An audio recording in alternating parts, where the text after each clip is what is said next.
Instagram star Priya सिंगच्या प्रकरणामध्ये आता मोठ्या घडामोडी घडत आहेत। विधान परिषदेचे विरोधी पक्षनेते अंबादास दानवे यांनी प्रिया सिंगची भेट घेऊन विचारपूस केली आहे, तर दुसरीकडे ठाणे पोलिसांनी एसआयटी स्थापन केली आहे। घटनेतील एक 4 चाकी गाडी देखील पोलिसांनी ताब्यात घेतली असून पुढील तपास पोलीस करत आहेत। मात्र प्रिया सिंग यांनी आणखी कोणते आरोप केलेत, पोलिसांवर प्रिया सिंगनी काय आरोप केले पहा। I am not happy with anybody. कल पुलिस वाले आए थे कुछ 2 मेरे पास रात में, उनको जबरदस्ती कुछ मुझसे साइन करवाने की कोशिश कर रहे थे। मैंने उनको मना किया बिकॉज मेरे पास लॉयर नहीं थी और मैं अकेले थी, तो मेरे फैमिली मेंबर में से भी कोई नहीं था। But they were trying to push me कि करो, कल जो होगा देख लेना। फिर सीनियर ऑफिसर से भी बात हुई, फोन करवाया। मैंने कहा सर मैं नहीं करूंगी अभी कुछ भी साइन, आप कल आइए, मेरे फैमिली मेंबर होंगे तभी मैं करूंगी। वो बोल रहे अभी तो कर ले बेटा, मैं कल आता हूँ, कुछ नहीं है तेरे सेफ्टी के लिए। मैंने नहीं किया तो they got angry and they left.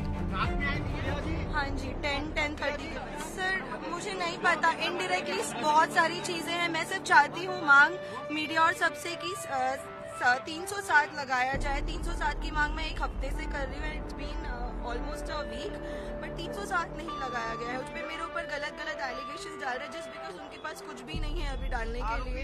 Sir वो मराठी में लिखा था, मुझे नहीं समझ में आ रहा था, बताया था उसमें, लेकिन उन्होंने मुझे कहा कि आपकी सेफ्टी के लिए है कि आपको कोई धमकी एनऑल नहीं दे रहा है। मैंने बोला कि नहीं, मुझे डायरेक्टली कुछ नहीं आया है क्योंकि मैं किसी से मिल नहीं रही हूँ, बट इनडायरेक्टली लोग बोल रहे हैं कि they are very well connected, ये वो करके कुछ मतलब नहीं है। एक्सीडेंट प्रूव कर रहे थे क्योंकि मेरी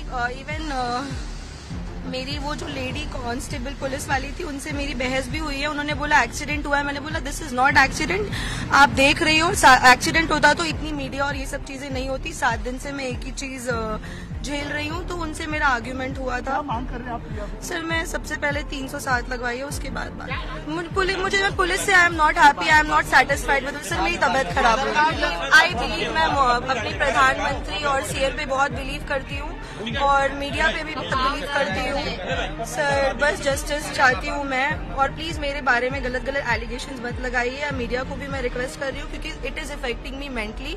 अभी फिलहाल I am the only one who standing for my self.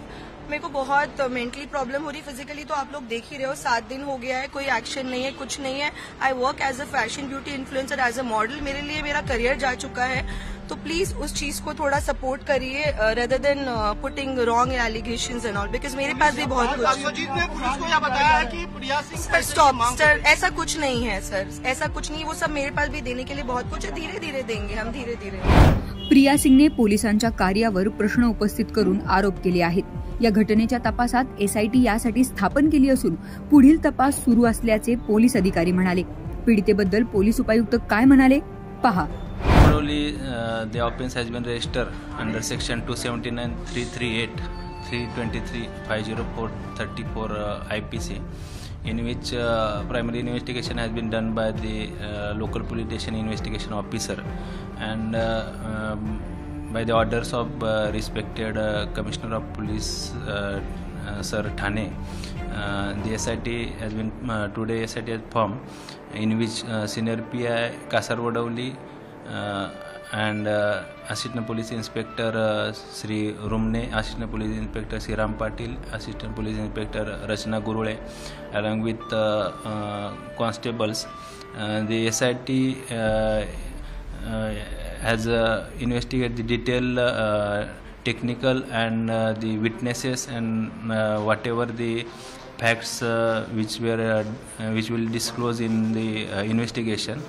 The SIT will go through. We are investigating and inquiring all the witnesses and the suspected accused and other witnesses, and the investigation is going on. Still we have recorded 3 statements of witnesses.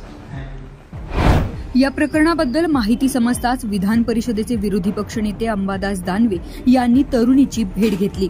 रात्रीपर्यंत 307 चा गुन्हा दाखल झाला नाही तर हा विषय अधिवेशनात घेणार असल्याचा इशारा दिला। तरुणीची भेट घेतल्यानंतर अंबादास दानवे काय म्हणाले पहा। मी ही जी घटना घडली या पीडितेशी भेटलेलो आहे। महिला पोलीस अधिकारी माझ्या सोबत होत्या। प्रत्यक्ष IO सुद्धा याची इथं आलेले, त्यांच्याशी मी चर्चा केलेली आहे. डॉक्टरांनी त्यांचा वैद्यकीय रिपोर्ट सगळा आलेला आहे. आणि इथं असा एक 100% जागा आहे की ज्यांनी या पद्धतीनं ही घटना घडली. जो कोण गायकवाड नावाचा मुलगा आहे यांनी जाणीवपूर्वक या मुलीला जीवे मारण्याचा प्रयत्न केला आहे. पोलिसांनी बेदरकार वाहन चालवण्याचा गुन्हा दाखल केला, तो चुकीचा आहे. अजूनही जर एखादा दुसरा माणूस असता तर आत्तापर्यंत पोलिसांनी आतमध्ये टाकलं असतं, कोर्टात नेलं असतं, जेलमध्ये टाकलं असतं, आणखी PCR घेतली असती. या सगळ्या गोष्टी पोलिसांनी केल्या असत्या. पण तो अजूनही गायकवाड कोणाचा मुलगा आहे, काय आहे, त्याचे वडील काय करतात, मला याच्याशी देणं घेणं नाही. त्याला सपोर्ट कोणाचा आहे मला काही माहिती नाही. पण तो या पीडितेला जाणीवपूर्वक हा सगळा गुन्हा तिनं सांगू नये, बोलू नये असा सुद्धा दबाव आणला जातोय, जास्त दबाव आणला जातोय. पण मला असं वाटतं कायदा हा सगळ्यांसाठी असतो. मी पोलिसांना सुस्पष्टपणे सांगितलेलं आहे की कायद्याची अंमलबजावणी करा. ज्या पद्धतीनं मेडिकल रिपोर्ट आला त्या पद्धतीने गुन्हे दाखल करावे. पण तो अजून तसे गुन्हे दाखल झाले नाही. नागपूरला अधिवेशन चालू आहे. निश्चित मी उद्या परवा अधिवेशन 3, 4, 5 दिवस हे पूर्ण आठवड्यात निश्चित हा विषय उचलेल आणि या पीडितेला न्याय मिळवून देण्यासाठी 100% प्रयत्न करेल. सध्या ही घटना हाय प्रोफाईल बनली असून या घटनेकडे सर्वांचे लक्ष लागले आहे. अंबादास दानवे यांनी भेट घेतल्यानंतर एक प्रकारचा इशाराही दिला आहे. यामध्ये काही तथ्य आढळल्यास आणखी काही कलमे यामध्ये समावेश केले जाणार असल्याचं अधिकारी म्हणाले आहेत. या प्रकरणातून आणखी कोणती माहिती समोर येते आणि आरोपींना काय शिक्षा होते हे पाहणं महत्त्वाचं ठरणार आहे.